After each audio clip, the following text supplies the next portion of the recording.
Hi, my name is Jordania Rodriguez, and I am the host for today on our Inspire Her podcast. So today I have the pleasure and honor to introduce Vix Reitano, who is President and CEO of Agency 6B. Thank you. Thank you for having me. I'm very excited. So my question, Vix, the first thing that I would like to say is thank you for being here with us today. And I just want you to talk about yourself. What is it that you do? What does Agency 6B means to you? How do you start it and so forth? Oh, this is the best story ever, like an epic novel, if you will. So I'm the founder and CEO of Agency 6B, an award-winning advertising agency based in Jersey City. We do everything from paid ads everywhere, billboards, TV, digital, to the middle of the funnel, which is how you nurture and convince people to buy from you, let's call it, convert them to paying clients who refer. And then we handle bottom of the funnel, where we help people do referral programs and follow up and maintain their SEO and all the things that you think about when you think about your branding, marketing, and advertising. That's what we handle. We are a 4A's advertising agency, which means that we follow a strict code of ethics, and it's very important to me. Prior to starting the company, I was a TV producer, a journalist, and then I started the company at 27, which is almost 7 years ago. Company has had a lot of evolution, as have I, and it's an exciting time. Awesome. So I would love for you to share with our audience, how do you start it? How the Agency 6B was born. Yeah, so Agency 6B was born out of a desire to disrupt, right? I had worked at an ad agency. By the time I was in my mid-20s, I got recruited and I started working at an ad agency, and it was very much like the Don Draper, Mad Men, drinking at 4 o'clock in the afternoon and just inappropriate behavior left, right, and sideways. So I said that I wanted something different, and I wanted to serve clients in a better way. So it was actually Memorial Day, 2015, and I was going to my little brother's college graduation, and I took on my first side hustle client. And I was like, okay, maybe I'll do this, right? Within 6 weeks, I had matched my 6-figure salary and said, screw it, I'm going to jump, quit it, and see what happens. 6 months later, I hired my first employee, and really, from there, it kind of just kept going. We added in a production company. We have a studio now within Jersey City because I shoot, edit, and produce. And I only hire creatives who are multi-passionate like me, people who were told that they couldn't because they had so many passions. And one of the things that really started the company off was my own network. So I'd always had a good personal brand, and I leveraged that really up until this year. We haven't done any advertising until 2022, which is very exciting. And now we're finally, turning our genius on ourselves and figuring out what it means for us to do advertising and for us to get cold traffic, as opposed to people who know me as Victoria with the Fix, aka Vix. Vix, so you mentioned before, those people like you that probably someone tell them you cannot do it. And then that is one of your goals to kind of help them how to do it. Tell us about your roadblocks. How do you overcome those? How do you make those roadblocks became your strength in the area or in the industry that you are in? That's like the best question, because I think a lot of people see you on social media, which is all BS, and then nobody puts their failures on social, ever, right? Nobody puts like their hard stuff, or they put their hard stuff and then it's like, this is so hard, and it's overly dramatic, right? So it's not even believable. So the roadblocks, I face them, everybody faces them. People look at you on this side, the side where you're having a great day, and they forget that you too are still stressed and worried. And, being an entrepreneur means trusting yourself above all else. And it means betting on yourself even when other people won't, right? So I've had a lot of people tell me like right before COVID, it was like, oh, give it up. I was like, oh, just my life's work. Fine, sure, cool. I'll just give it up. Like it's a sandwich that I didn't want anymore. But for me, the most important thing when it comes to dealing with my roadblocks, and then I'll tell you what they are, is a routine. So I am a very structured person, and women, in my experience and my opinion, tend to compromise on their routine in order to help other people, right? I only meet with clients Tuesdays and Thursdays. Not everybody likes that. Okay, fine. But it works for us. My team works a 4-day work week because I know that's sustainable. That's our policies. So boundaries is the biggest roadblock and the biggest challenge within my business. Boundaries with myself, holding to what I say, and then also boundaries with, our clients, with my team, with my colleagues. And one of the biggest boundaries that I often face is, am I enough? Am I smart enough, strategic enough, capable enough, to do the work that I want to do? And I think that is a roadblock that everyone is comfortable with, right? Because you always walk into a room and you never know what you're going to expect. And a lot of times I used to walk in the room when I was younger, because it is a growth thing, and not always an age thing. But when I was younger, I'd walk into the room like I had something to prove, like I was looking for a fight always. Now I walk into the room and I'm just like, okay, right? I'm still looking for a fight. I'm just not angry.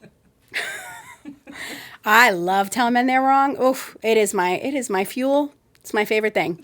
And the one thing that really helps me is I had this incredible professor in college, and he said 2 things. One, if you're not making people mad, you're not making them think, which is profound and has stayed with me my entire life. And the other thing was, as he ushered us off into life, he said, now it's time for you to hit the speed bag, right? And I say this to a lot of my friends. I say this to clients. I say this to everybody. Sometimes you're on the ropes, right? But a boxing match has a lot of rounds, right? So even if you're on the ropes in the 3rd round, but you win it in the end, nobody's going to care. And nobody's going to remember when you were on the ropes. They're just going to remember how you exited that particular engagement. Let's call it that way. So, that's what I hold on to a lot. I could be on the ropes today, and then I could be on cloud 9 tomorrow. It's always another day you get to start over. Awesome. Thank you so much for sharing that experience. Vix, so how do you manage? You are so busy, and I know that, in fact, we've been working for a while now together. So how do you manage to have your work-life balance? Balance is a very loose word. No, I like to call it seasons. So there have been many times where I have not had balance. Entrepreneurs successful people, forget about entrepreneurs, right? Because even if you work for someone else, I call them, and I wrote a book about this years ago, but I call them careerpreneurs, right? You want to do well, you want to be successful, you're thinking about your career as a business, you're a careerpreneur. You're in charge of your own destiny, right?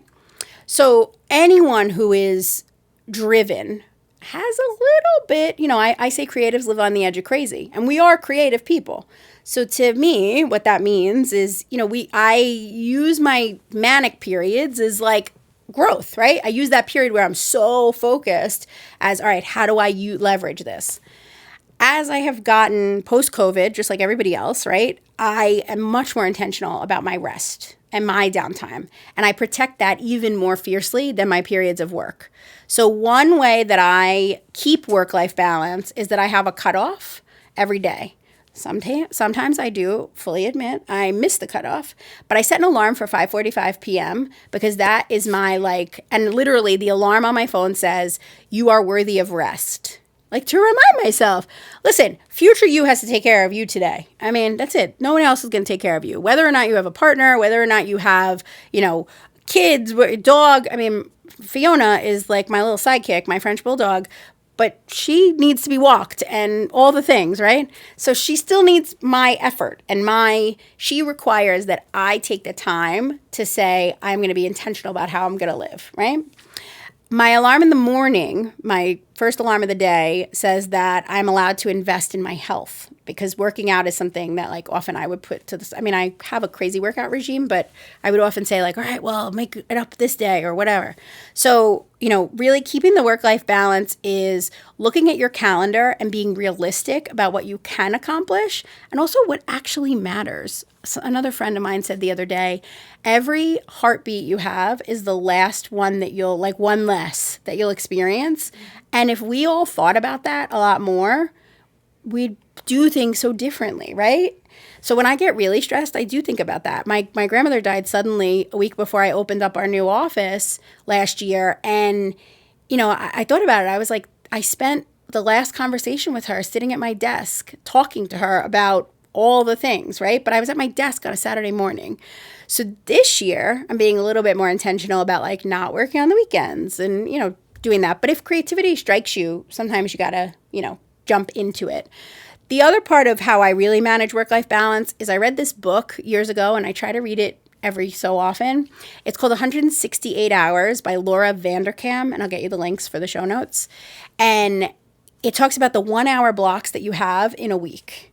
So when you look at your calendar that way, you're kind of like, wait, okay, I got to sleep. I got to shower every so often. I got to eat. I got to cook, right? I also am very much masculine, I will say, in how I delegate. So to me, I get my groceries delivered. I do meal prep, right? I look at what does it cost me? What is my hourly rate, right, for doing this? How much can I earn an hour? And that's something that I started doing when I was still side hustling, because I used to take an Uber. Uber was like super cheap back then on the 2nd Avenue subway line. Very long story for another podcast, but I would take an Uber to work in the Uber, right? Because I could make more money, like 4 times what it cost me to take a car to work than what I was making in that car on my laptop. So you really, and a lot of times you'll be like, well, but I really should be better, right? Like I should take public transportation. Run the numbers. Maybe you shouldn't. So there you go. And men do that. Women don't do that. Women are like, oh, I should just be better. Like I do that to myself all the time. I should just be better. No, give yourself the help you need. So that's how I manage work-life balance. Thank you, Vix. You're welcome. You are such of an inspired woman to all of us, right? You share your experience. I know more things about you that you haven't shared here. And no matter with those roadblocks, you still continue yourself to be strong, to inspire those other women out there, to inspire the people that follow you, to inspire your team. Then how do you maintain yourself inspired? Oh, well, first of all, thank you for that. Because I appreciate that, right? Like all I try to do is make space, right? I'm loud and I am really good at taking other people's heat, right? It doesn't mean that I don't go cry in the bathroom, right? I'm still human. But I can deflect it a lot more than most. I used to take criticism so personally. Now I'm just like, it's fine. And then sometimes I still cry, but like I'm human. So I don't set out to inspire people, right? I just feel like I got you because nobody ever had me. So how could you not want to have somebody else's back, right? There's a lot of people who inspire me. Brene Brown is one of them. I survived a physically abusive relationship while I was building my business with an ex-boyfriend. And, for me, a lot of that was about who am I as a person, like independent of my profession. Because for so long, my whole career from when I was 17 years old, it was, what can you do for us? What can you create for us? And creative people give away a little bit of their soul every single time they make something. They may not admit it, but a little piece of you goes with it. It's yours, right? It's this gift that you give to the world. So you have to find ways to kind of recap that or recoup it, really. And Brene Brown talks a lot about, she's a shame researcher and vulnerability. And she talks about being vulnerable and how to do that as a leader. And in the last year, I've read more leadership books than you could, and Carter has liver pills, as my grandmother would say. And Brene is somebody who constantly inspires me because she's a mom, but she's like real. And not in a way that makes you feel bad, right? She understands that vulnerability is a tool. It's not a manipulation tool. So she's inspiring to me. I also am infinitely inspired by founders. So Adam Grant, I actually have a tattoo here that says, "Great spirits have always encountered opposition from mediocre minds." And it's an Einstein quote. And it was in the book that Adam Grant wrote about founder brain called Originals. And in the book, he talks about the Warby Parker founders and all these founders and like how our brains work and why we think differently about stuff. So people are endlessly fascinating to me and how to get them to move and do things. I'm also super inspired, by women in my life. My mother is an incredible businesswoman. My mother's an attorney. I grew up under her desk, as I like to say. And she's always inspiring to me because she's a guardianship attorney, and she has always looked out for people who couldn't look out for themselves, a voice to the voiceless, right? That is what I have always aspired to be, but not in a way that I'm speaking for other people, more so in that like I'm allowing their voice to be amplified. So that's something that she taught me, and it's inspiring. I think that's like it was a very long answer. Apologies. No, it was a very good answer. That's talk about my mom. Otherwise, I would have got some heat, It's all about what inspires you and how we can have our audience be inspired by you and the things that you do. And one thing that you mentioned is, you just do things naturally. And the best thing and unique thing that every human being has is when you can inspire others without really meaning it. And I can say the first day that I met you, I was inspired by you. I said, oh my God, I love Vix. So, and since then we've been having this lovely relationship where she's been helping us with the Women of Commerce, and then now with our mentee program that the Women of Commerce is launching. Vix, so what takeaways would you like to give to our audience today? Well, there's so many. I'll do 3 so that we could keep it a little shorter. So one I will say is be yourself. Like, I know it sounds so Instagram quotey, right? But be who you are. Like, you're awesome. Really, you're a completely awesome human. So be who you are, be human. The other takeaway is anyone can be a business owner. Anyone can get the resources that they need to build a business. And there are resources. That is the biggest takeaway that I want women to know, because I thought I just had to make all the money in order to do what I want, right? Meanwhile, men are out there getting SBA loans and all this stuff. And I'm like, okay, I need to be in that room. So go on Twitter, read things. I'm learning more about mergers and acquisitions and the way men buy companies these days than ever before. I had a conversation with someone, and this is a good takeaway, where he had just sold his company, and I was like, well, how do you value your company? Like, who do you go to for valuation? He's like, you say how much it's worth. I'm like, okay. I thought there was a formula. So the girl who cannot do math has done quite well, right, with math. So there are resources. Anyone can be an entrepreneur. Anyone can start something, a movement, whether it makes you money or not.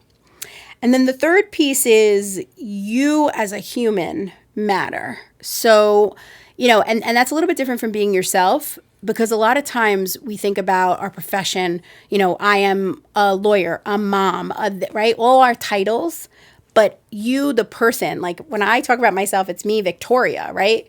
Vix is a persona. It's what I built. It became who I am.